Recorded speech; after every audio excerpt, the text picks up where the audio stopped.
পড়ুয়ার হৃদয় ছিল ভাই বোনদের মধ্যে সবার বড়। তাই হৃদয় শুধু তার বাবা মায়েরই নয়, ছিল পুরো পরিবারের আদরের সন্তান। আম্মু, কিছু খাবো খিদে লাগে, কিছু খাবো খিদে লাগে, সেরকম বলতে এসে মাটি দিতে হয়, জানাজা পড়তে হয়, তো কিছু পেলো না আমার ছেলেটা। ধরুন আপনার বন্ধুর সাথে আপনার ঝগড়া হলো, আর আপনি তাকে ধরে নিয়ে গিয়ে কেটে কুটে গ্রিল বানিয়ে খেয়ে ফেললেন। এটা কি আদৌ সম্ভব? শুনতে খুব হাস্যকর এবং অবাস্তব মনে হলেও বাংলাদেশে এমনও অনেক জাতি রয়েছে, উপজাতি রয়েছে, তার মধ্যে একটা হচ্ছে কুকি চীন অথবা অন্যান্য উপজাতি রয়েছে যারা এখনও মানুষের মাংস খায় বলে বিশ্বাস রয়েছে এবং গুজব রয়েছে। এমনই একটি ঘটনা ঘটেছিল চট্টগ্রাম রাউজানে, যা নাড়িয়ে দিয়েছিল পুরো বাংলাদেশকে। এবং আজকের ঘটনায় আমরা তা বিস্তারিত জানবো। হৃদয়কে তার বন্ধুরা আসলে খেয়ে ফেলেছিল নাকি তার সাথে কি ঘটেছিল সেদিন। আসসালামু আলাইকুম বন্ধুরা, আমি মোহাম্মদ ওয়াহিদ সরকার আছি আপনাদের সাথে আজকের সত্য ঘটনা নিয়ে। আশা করি আপনারা সবাই অনেক ভালো আছেন, পরিবারের সাথে আছেন।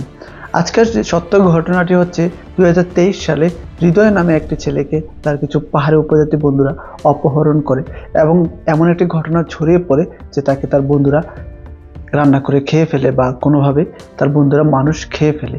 এমন একটি ঘটনা চারদিকে ছড়িয়ে পড়েছে। আজকে এই ঘটনা নিয়ে আমরা বিস্তারিত শুনবো।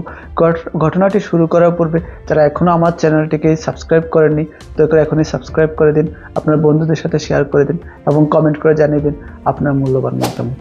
পাহাড় সম্পর্কে আমরা জানি, আমরা সৌন্দর্যের তুলনা করতে পাহাড় এবং সমুদ্রকে তুলনা করি। পাহাড় যতটা সুন্দর ঠিক ততটাই ভয়াবহ। রাউজানে কলেজ ছাত্র হৃদয় নিখোঁজের 14 দিন পর তার খণ্ড বিখণ্ড হাড্ডি মিলেছিল পুলিশ এবং পরিবারের কাছে। শরীরের একাধিক অংশ এখনও খুঁজছে পরিবার এবং পুলিশ। কি ঘটেছিল সেদিন? ঘটনাটি ঘটেছে চট্টগ্রামের রাউজান কদরপুর। দুই ভাই, বাবা মা এবং চাচা চাচি সব মিলিয়ে মোট 17 জনের পরিবার ছিল। আর তার মধ্যে সবচেয়ে বড় ছেলে ছিল হৃদয়, আর তাই হয়তো সে ছিল সকলের আদরের। কারোর সাথে কোনো ঝামেলা নেই, শান্ত শিষ্ট ভদ্র ছেলে ছিল হৃদয় এবং সকলের সাথেই তার খুব ভালো সম্পর্ক ছিল। হৃদয় হারানোর যখন দীর্ঘদিনও মিলেনি হৃদয়ের কোনো খোঁজ, তার মায়ের চোখের কান্না যেন পানি থামছেই না। হৃদয়ের বাবার নাম মোহাম্মদ শফি। তার বাবা মোহাম্মদ শফি জানান, হৃদয় স্বেচ্ছায় পড়াশোনার পাশাপাশি তাদের মুরগির ফার্মে ম্যানেজার পদে কাজে জয়েন করেন এবং সেই ফার্মে মোট 10 জন কর্মচারী ছিল। হৃদয় ছিল তাদের ম্যানেজার।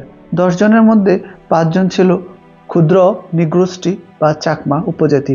একদিন তাদের সাথে হৃদয়ের কথা কাটাকাটি হয় এবং সেই কথা কাটাকাটির জোর ধরেই হৃদয়কে অপহরণ করা হয় বলে প্রমাণ পাওয়া গিয়েছে। যে 5 জন ক্ষুদ্র নিগোষ্ঠী ছিল তাছাড়াও মোট 10 জন কর্মচারী ছিল হৃদয়ের আন্ডারে। সেখানে সে ম্যানেজার ছিল, তাদের দেখাশোনা করত, তাদের ভরণ পোষণ, খাওয়া দাওয়া, তাদের রুটিন এসব মেনটেন্স করত। তারা কখন শুতে যাবে এবং কখন সকালে কাজে আসবে তাও মেনটেন্স করত। বলা হয়ে থাকে যে 5 জন নিগোষ্ঠী পোলাপান ছিল, তার বন্ধু ছিল, তারা বন্ধুর মতোই ছিল, যেহেতু দীর্ঘদিন একসাথে কাজ করতো, একসাথে খাওয়া দাওয়া করা, দুষ্টামি করা, ঘোরাফেরা করা সব একসাথে হতো। তো ওরা প্রতিদিন রাতে মাদক এবং অন্যান্য নেশা জাতীয় দ্রবণ সেবন করত, আর তার ফলেই তারা সকালে ঘুম থেকে উঠতে দেরি হতো এবং তারা সঠিক সময় ডিউটিতে পৌঁছাতো না। যেহেতু হৃদয় ম্যানেজার ছিল তাই সে এই বিষয়টা নিয়ে ওদের সাথে কথা বলে, আর ওদের মধ্যে একটা বাক বিতর্ক সৃষ্টি হয় এবং যার ফলে তাদের মধ্যে মনোমালিন্য সৃষ্টি হয়। সেদিন ছিল 28 আগস্ট 2023। সেদিন হৃদয় নিখোঁজ হয়। সকালে যখন তার বন্ধুরা ঘুম থেকে ওঠে, সে আরও 4 জনের সাথে একই বেডে ঘুমাতে গিয়েছিল। সে যখন সকালে সবাই ঘুম থেকে ওঠে তখন হৃদয়কে খুঁজে পাওয়া যাচ্ছিল না। হৃদয় মিসিং ছিল, হৃদয় সেখানে উপস্থিত ছিল না। আর তারই প্রেক্ষিতে তখন তার পরিবার এবং অন্যান্য সবাই মনে করে যে তাকে জিনে বা পরী নিয়ে গিয়েছে। কতটা কুসংস্কার ছন্ন অন্ধকার ছন্ন মানুষ এখনো বাস করছে এমন কুসংস্কার নিয়ে তাদের ধারণা ছিল হৃদয় একটু দেখতে সুন্দর ছিল, ফর্সা ছিল, তাই হয়তো তাকে জিনে নিয়ে গিয়েছে। আর তাই তার বাবা, তার আত্মীয় স্বজন এবং অন্য পাড়া প্রতিবেশীর কথা শুনে বিভিন্ন হুজুর, বিভিন্ন ওজা এদের কাছে যেতে থাকে তার ছেলের খোঁজের জন্য, তার ছেলের সন্ধানের জন্য, কোন জিন বা কোন পরে নিয়ে গিয়েছে এরকমটা মনে করে। তিনি তখন পুলিশের কথা তার মাথাতেই আসেন। ঠিক 2 দিন পর এক অপরিচিত নাম্বার থেকে হৃদয়ের মা নাহিদা আক্তারের কাছে একটি ফোন আসে এবং সেই ফোনে তিনি শুনতে পান তার ছেলে হৃদয় তাকে বলছে তাকে অপহরণ করা হয়েছে এবং অপহরণকারীরা তাদের কাছ থেকে প্রায় 15 লক্ষ টাকা মুক্তিপণ দাবি করে। তখন হৃদয়ের বাবা ওদের সাথে কথা বলেন এবং ওদেরকে বলেন, দেখুন আমাদের যে পরিবার, আমাদের যে সম্পত্তি এবং অন্যান্য অর্থ সম্পত্তি রয়েছে, আপনারা যেহেতু এখানে এসেছেন, আমার ছেলেকে এখান থেকে অপহরণ করে নিয়ে গিয়েছেন, তাহলে নিশ্চয়ই আপনারা সব কিছু দেখেছেন আমার সামর্থ্য কতটুকু। আমি 15 লক্ষ টাকা কোথা থেকে নিয়ে আসবো, আপনারা অন্য একটা ডিল করেন। তখন তাদের মধ্যে কথা চলতে থাকে এবং সর্বশেষ 2 লক্ষ টাকা মুক্তিপণে ওরা রাজি হয় এবং হৃদয়ের বাবা সেই 2 লক্ষ টাকা মুক্তিপণ আত্মীয় স্বজন এবং অন্য সবার কাছ থেকে সংগ্রহ করে তার ছেলেকে নিয়ে আসার জন্য ওই মূলত রাঙ্গামাটিতে যেতে হয় তাকে ঠিকানা দেওয়া হয় বান্দরবন পুনাইছড়ি নামে একটি এলাকা, যা ছিল খুবই গহীন একটা এলাকা, যেখানে পুলিশ, পার্বত্য স্থানীয় মানুষ পর্যন্ত যেতে খুব বেশি ভয় পেত। ওই কারণে ওই এলাকাটা মূলত কুকি চীন অথবা অন্যান্য কিছু যে পাহাড়ি সন্ত্রাসী জঙ্গি গোষ্ঠী রয়েছে, ওই এলাকাটা ওদের আওতাধীন ছিল। তাই সেখানে সাধারণ মানুষ এবং প্রশাসন সাধারণভাবে যেতে পারতো না। তাই হৃদয়ের বাবা যখন প্রশাসনের সাহায্য চায়, প্রশাসন বলে, দেখুন সেখানে আমাদের ক্ষমতা কোনোভাবে কাজে আসবে না, আমরা আপনাকে কোনোভাবে হেল্প করতে পারবো না। তখন হৃদয়ের বাবা একাই, তার ছেলেকে তো বাঁচাতে হবে তাই না, তাই তিনি নিজের জীবনের রিস্ক নিয়ে সে গহীন বনে, গহীন জঙ্গলে যায়, পাহাড়ে যায় এবং তাদের সাথে দেখা করে 2 লক্ষ টাকা তাদেরকে বুঝিয়ে দেয়। তাদেরকে বলা হয় 1 হাতে টাকা দিবে, 1 হাতে হৃদয় ফিরে আসবে। তিনি যখন ওদেরকে টাকা দেওয়া হয় 2 লক্ষ টাকা, তারপর ওরা বলে, আপনি এই রাস্তাটা দিয়ে সামনে যান, 5 মিনিট পরে একটা সিএনজিতে আপনার ছেলেকে রাখা আছে, আমাদের লোক আপনাকে গাইড করবে, সেই সিএনজিতেই আপনার ছেলে রাখা আছে, আপনাদেরকে শহরে পৌঁছে দেওয়া হবে। তাদের কথা অনুযায়ী হৃদয়ের বাবা সে রাস্তা ধরে হাঁটতে থাকে, কিন্তু তিনি 2 ঘন্টা হাঁটার পরও তার ছেলের কোনো খোঁজ পায়নি, কোনো জনমানুষের খোঁজ পায়নি, কোনো সিএনজি তো দূরে থাক। তিনি এভাবে প্রতারিত হয়ে, মনক্ষুণ্ণ হয়ে ফিরে আসেন। তার ছেলেকে তিনি কথা দেয়া থাকলেও তার ছেলেকে তিনি ফেরত পাননি। টাকা পৌঁছে দেওয়ার পরেও হৃদয়কে ফেরত পাননি, তিনি খুবই মনকষ্ট ছিলেন। আর এই খবর যখন বাড়িতে পৌঁছায় যে টাকা পৌঁছে দেওয়া হয়েছে, তখন ওই বাড়িতে যে 5 জন ক্ষুদ্র নৃগোষ্ঠী যে কাজ করতো, যে 5 জন ছিল উপজাতি, তারা বাড়ি থেকে সন্ধ্যাবেলা সব কিছু নিয়ে ওরা পালিয়ে যায়। আর তখনই তাদের মনে নতুন সন্দেহের উদ্ঘাট হয়, এই অপহরণের সাথে, এই ঘটনার সাথে ওই 5 জন কোনোভাবে জড়িত কিনা। তখন ওদের ঝগড়ার বিষয়টি সামনে আসে এবং তারা বিষয়টি স্পষ্টভাবে বুঝতে পারে অবশ্যই 5 জন ওদের সাথে জড়িত আছে। তাই হৃদয়ের বাবা তার সন্তানকে খোঁজার জন্য, তার একমাত্র আদরের সন্তান, বড় ছেলে, তাকে খোঁজার জন্য তিনি পুনরায় চেষ্টা করতে থাকেন।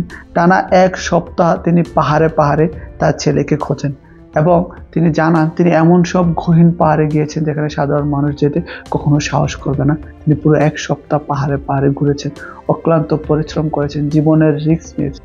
অবশেষে তারই মধ্যে একদিন এক ব্রিকফিলের ম্যানেজারকে অপহরণ করা হয়। নিকটস্থ এক ব্রিকফিলের ম্যানেজারকে এখানে কুকি চীন বা একটা সন্ত্রাসী গোষ্ঠী অপহরণ করে এবং তাকে টাকা দাবি করে।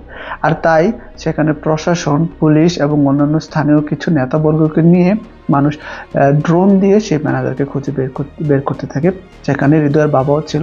তখন তারা ড্রোন দিয়ে দেখতে পায় ম্যানেজারকে, তারা সেখান থেকে ম্যানেজারকে উদ্ধার করে এবং তার সাথে যারা অপহরণকারী ছিল ওরা পালিয়ে যায়। তখন হৃদয়ের বাবা ওদেরকে কাছে অনেক কান্নাকাটি করে, ওদের হাতে পায়ে ধরে অনুনয় বিনয় করে বলে যে আমার ছেলে 1 সপ্তাহ 2 সপ্তাহ হয়ে যাচ্ছে, মিসিং হয়ে গিয়েছে, দয়া করে আমার ছেলেকে খুঁজে পেতে সাহায্য করেন। ওর বাবার কান্নাকাটি দেখে, ওর বাবার অনুনয় বিনয় দেখে সেখানে পুলিশ এবং স্থানীয়রা রাজি হয় এবং তারা সেই ড্রোনকে পুনরায় আকাশে উড়ায় এবং সেই পুরো এলাকাটা পর্যবেক্ষণ করে। তখন হৃদয়ের বাবা 2 জনকে দেখে চিনতে পারে, যাদেরকে ও টাকা দিয়েছিল, বলে যে এই 2 জনকে তো আমি চিনি, ওদেরকে আমি কয়েকদিন আগে টাকা দিয়েছিলাম, ওরা বলেছিল আমার ছেলেকে ফেরত দেবে, কিন্তু এখনও আমার ছেলে ফেরত আসেনি। তারপরেই সেই স্থানীয় প্রশাসন, পুলিশ এবং স্থানীয় লোকজন মিলে হৃদয়ের বাবাকে সাহায্য করে। তারা সেখানে যায়, কি ওই 2 জনকে আটক করে, তাদের সাথে স্থানীয় অস্ত্র এবং গুলিও ছিল, তাদেরকে আটক করে পুলিশ এবং তাদেরকে জিজ্ঞাসা করে, তাদেরকে ছবি দেখানো হয় হৃদয়ের এবং তার বন্ধুদের সাথে যে সেলফি ছিল এবং অন্যান্য ছবি ছিল ওগুলা দেখানো হয়, বলে যে দেখুন এটা আমার ছেলে হৃদয় আর এরা হচ্ছে ওর বন্ধু, ওরা ওকে অপহরণ করেছে, আপনি ওদেরকে চিনেন কিনা। তখন সেই 2 জন 3 জনের পরিচয় দেয়, বলে এই 3 জনকে আমি চিনি, তাদের গ্রাম ওখানে, আমাদেরকে সেখানে নিয়ে যান, আমরা আপনাদেরকে চিনিয়ে দেব। তখন ওদের সহযোগিতায় সে 3 জনকে ধরা হয় এবং সাথে আরো 2 জনকেও সবাইকে একসাথে ধরা হয়। পুলিশ তাদের সবাইকে শনাক্ত করতে সক্ষম হয় এলাকাবাসী এবং গ্রামবাসীর সহযোগিতা। সেই 5 জনের মধ্যে প্রধান যে পরিকল্পনাকারী, প্রধান যে আসামি ছিল, তার নাম হচ্ছে উময়ং সিং মারমা। উময়ং সিং মারমা এমন জঘন্য কাণ্ডে, জঘন্য যে কাজ একটি করেছে, তারা হৃদয়কে এনেছে এবং হৃদয়কে তারা জানায় যে তারা মেরে ফেলেছে। যখন তাদের খোঁজ দেওয়া হয়, বলে তারা যখন হৃদয়ের কাছে নিয়ে যায়, গিয়ে দেখে মাত্র 14 দিনের মাথায় তারা দেখা এটা হৃদয়ের প্যান্ট ছিল, এটা হৃদয়ের শার্ট ছিল, হৃদয়ের মাথার খুলিটা, শুধু শুকনা খুলিটা সেখানে একপাশে টাঙিয়ে রাখে, অন্যান্য হাড়গোড় পাওয়া যায়। এবং এভাবে তারা হৃদয়কে চিহ্নিত করে যে এটা হচ্ছে হৃদয়, এটা হৃদয়ের হাড়গোড়। মাত্র 14 দিনের মাথায় কিভাবে হৃদয়ের শুধু হাড়গোড় চলে এসেছে, এটা নিয়ে সবাই অবাক হয়ে যায়। বাংলাদেশের আবহাওয়াবিদ এবং যে কোনো একজন ডাক্তার বিশেষজ্ঞ বলেছেন, বাংলাদেশে যে নাতিশীতোষ্ণ আবহাওয়া, সেই আবহাওয়া একজন স্বাভাবিক মানুষ মৃত্যুর পর পচে গলে তার হাড্ডি বের হয়ে আসতে কমপক্ষে 2 মাস অথবা 60 দিন সময় লাগবে। সেখানে 14 দিন সময়ের মধ্যে কিভাবে হৃদয়ের শুধু হাড়গোড় পরে থাকতে দেখা যায়, সেটা খুবই আশ্চর্য। এবং তারা বিশ্বাস করে যে হয়তো ওর বন্ধুরা ওকে খেয়ে ফেলেছে, কেননা কুকি-চিন এবং পাহাড়ি কিছু জাতি আছে যারা যারা মানুষের মাংস খেতে পছন্দ করে, এবং এতে তাদের কোনো সমস্যা না। তারা প্রায় ধরে নিয়ে বিভিন্ন মানুষকে অপহরণ করে নিয়ে খেয়ে ফেলে, এমন অনেক কথাও প্রচলিত আছে। এক্ষেত্রে এমন একটি ধারণা করা হয় হয়তো এরকম কিছু ঘটেছে হৃদয়ের সাথে, অথবা কোনো বন্য প্রাণী, হিংস্র কোনো প্রাণীও হয়তো খেয়ে থাকতে পারে, এমনটাও ধারণা করা হয়ে থাকে। তাদের মধ্যে যে প্রধান আসামি ছিল ওমন সিং চাকমা, যখন তাকে গ্রেফতার করা হয় এবং তার এই কুকর্ম সম্পর্কে এলাকাবাসী জানতে পারে, তখন স্থানীয় মানুষ তাকে পুলিশের কাছ থেকে ছিনিয়ে নিয়ে যায় এবং তাকে গণপিটুনিতে তাকে মেরে ফেলা হয়। তার যে জঘন্য একটি কাজ, সে হয়তো এর চাইতে আরও জঘন্য কোনো শাস্তি ডিজার্ভ করে, তবুও এলাকাবাসী তাকে পিটিয়ে মেরে ফেলে তার এমন জঘন্য কাজের জন্য। এবং হৃদয়ের মা খুবই কান্নাকাটি করে, খুবই কান্না জড়িত হৃদয়ে বলেন যে আমার ছেলের একটা স্বাভাবিক মৃত্যু যদি হতো তবুও মানতে পারতাম, শুধু হাড়গোড় ছাড়া কিছুই পায়নি। আমার ছেলে তো একটা সুন্দর জানাজাও পায়নি, সুন্দর সমাধিও পায়নি। এমন করুণ হৃদয়ের মা কথাগুলো বলেছেন, হয়তো আপনারও হৃদয় নাড়া দিয়ে আসবে। তো বন্ধুরা, আজকের ঘটনাটি, এই সত্য ঘটনাটি এতটুকু পর্যন্ত। ঘটনাটি শোনানোর উদ্দেশ্য কাউকে আঘাত করা নয়, কাউকে কষ্ট দেওয়া নয়, শুধুমাত্র শিক্ষামূলক উদ্দেশ্যে আজকের ঘটনাটি শোনানো হয়েছে। কথায় আছে, সৎ সঙ্গে স্বর্গবাস, অসৎ সঙ্গে সর্বনাশ। অবশ্যই আপনি আপনার বন্ধু নির্বাচনের ক্ষেত্রে, বিশ্বস্ততার ক্ষেত্রে আপনি একজন সৎ মানুষকে বেছে নেবেন, যে আপনার জীবনে ইহকাল এবং পরকালও আপনাকে সহায়তা করতে পারবে। তো ভালো থাকবেন, সুস্থ থাকবেন, পরিবারের সাথে থাকবেন, ক্রাইম থেকে দূরে থাকবেন। দেখা হচ্ছে পরবর্তী ভিডিওতে। আল্লাহ হাফেজ।